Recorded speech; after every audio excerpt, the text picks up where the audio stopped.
আসসালামু আলাইকুম রহমতুল্লাহি বারাকাতুহু। এখন আমি আমার একটা পছন্দের জায়গা আপনাদের নিয়ে এসেছি। দেখেন আমার পছন্দের জায়গাটা।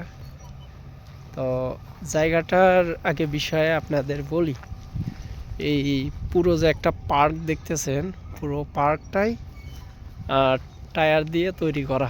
দেখেন আমরা এই যে সকল টায়ার ফেলে দেই আমাদের দেশে, দেখেন কত সুন্দরভাবে সাজিয়ে, কত সুন্দরভাবে একটা পার্ক তৈরি করছে। আর এর পাশে দেখেন আরো কত সুন্দর সুন্দর ফুলের গাছ লাগিয়ে রাখছে। দেখেন আসলে আমরা যদি আমাদের অপ্রয়োজনীয় জিনিস আমরা যদি কাজে লাগাই, সেগুলা কিন্তু দেখেন অনেক সুন্দরভাবে ব্যবহার করা সম্ভব। আপনারা হয়তো এটা দেখার পরে কিছুটা হলেও বুঝতে পারতেছেন। আমি আপনাদের আগে এই সুন্দর পার্কটা আপনাদের দেখাই আগে। দেখেন কত সুন্দর। এখানে অনেক মানুষ আসে। এখন দুপুরের পর আমি জুমার নামাজ পড়লাম, তো বাসায় যাচ্ছিলাম, তো ভাবলাম যে আমার জায়গাটা আপনাদের সাথে শেয়ার করি।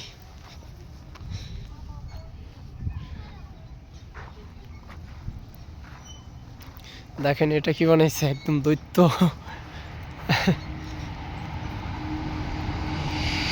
আরো দেখেন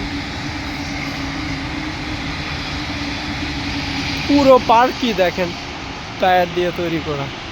আর একটা দেখেন বিষয়, দেখেন কত সুন্দরভাবে টায়ার দিয়ে বসার একটা, এখানে অনেকগুলো ব্রেঞ্চ বানাইছে, এখানে এগুলা সকল মানে সবই বসার জন্য।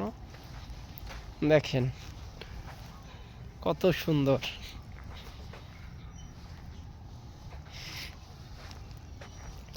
আবার দেখেন আর একটা বিষয়, এখানে দোলনা বানাইছে। মাশাআল্লাহ, এদের যে বুদ্ধি আল্লাহ।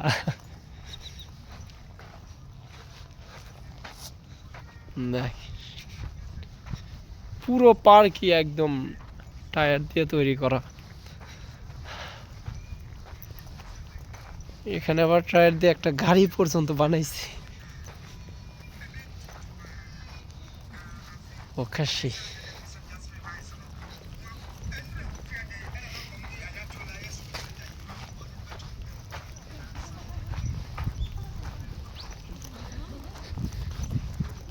এখানে আরো বিভিন্ন আকৃতি তৈরি করছে টায়ার দিয়ে।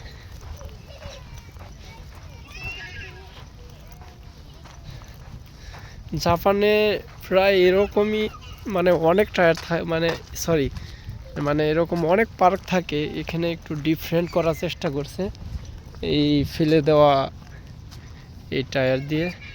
তো না, সুন্দরই লাগতেছে মাশাআল্লাহ। আমি যাই মাঝে মাঝে, এখান দিয়ে যাই, আমি দেখি। অনেক দিন হলেই ভাবতেছিলাম এই জায়গা নিয়ে একটা ভিডিও বানাবো, তো আর সেজন্য আপনাদের সাথে আজকে শেয়ার করলাম। দেখেন আরেকটা বিষয়, দেখেন কত সুন্দরভাবে রাস্তার পাশ দিয়ে ফুলের গাছ লাগাইছে, কত সুন্দর মাশাআল্লাহ। আর কিছুদিন পরে একদম পুরো জাপানের রাস্তার পাশ দিয়ে এরকমই থাকবে। অসাধারণ মাশাআল্লাহ।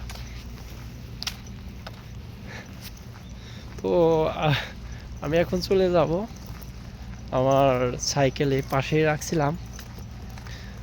তো সবাই ভালো থাকবেন, আল্লাহ হাফেজ, আসসালামু আলাইকুম।